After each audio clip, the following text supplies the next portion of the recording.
So Randall, we talk a lot about the generative AI solutions we build for our customers, but we're actually using generative AI a lot to just change the way we deliver all of our services to customers. You want to talk through some of how that actually differs from the way we were doing it circa 6 months ago? Yeah, Ryan, you're absolutely right. I mean, generative AI has become an accelerator for virtually everything that we're doing. And, we'll use the traditional models and, the Anthropics of the world, the Claudes of the world, and we will use those in our day-to-day programming exercises. But another thing that we've done is started to adapt and adopt to modern IDEs, things like Cursor, where we can pull in our own models, and we can use things like Amazon Q Developer to get more than just IntelliSense, like full-on code transformations. And there are other accelerators that we've been using that your teams have been working on. Why don't you say a little bit about those? Yeah, well, what we saw as you started down that first path of using these AI acceleration tools is they'll build something for you and that you'll be able to have a result with a lot of code, and generally pretty good code, in seconds. But that step of validating whether it works really wasn't accelerated all that much. And a lot of the work that we do at Caylent is about helping customers to modernize their applications on the cloud. So they have something today, they want something similar from a functionality standpoint, but they want the implementation to be way more maintainable, way faster, potentially reduce some licensing costs associated with some proprietary tools in there.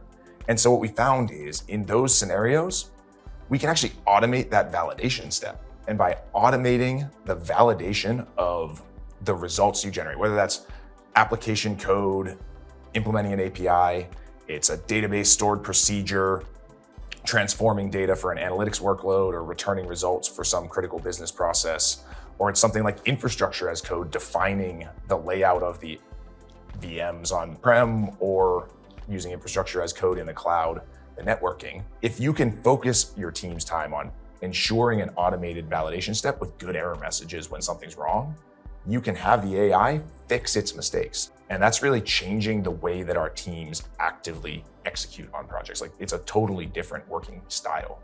Can you just briefly talk through that? Would you say it's accurate to describe this new paradigm as gluing together smaller generative components with imperative code and letting the human do what the human is best at, and just really nail down the complex and differentiated parts of whatever it is we're building? Exactly. Yeah, it's the human in the loop AI version is taking a large chunk of work that would have taken many weeks, running it through the AI automation, understanding the patterns in what work or what doesn't work. Everything that works is great. You just let that go forward. Anything that doesn't work, you identify patterns and you go back and change the prompts or the instructions that you provide in those prompts to the AI tools so that they then can take another chunk off the block, if you will, of work that you're trying to do. And at the end of the day, that means that there's only a very, very small percentage, 10, 15, 20%, depending on how complex the task is. That's the old way of manually using your expertise to convert that into code. And one last thing is that we're not limiting ourselves to acceleration within our delivery and development organization. We're also using tooling and techniques across our sales and pre-sales processes to accelerate that, transcribing calls and summarizing them and using that to automatically generate proposals for customers and clients. And that has led to a dramatic acceleration, allowing more work to be done in a shorter amount of time by fewer people. And that lets the humans focus again on the complex and differentiated part of what we're doing, as opposed to listening to a call, taking notes. A lot of that's been automated, and it's made everyone's lives a little bit more pleasant, I would hope.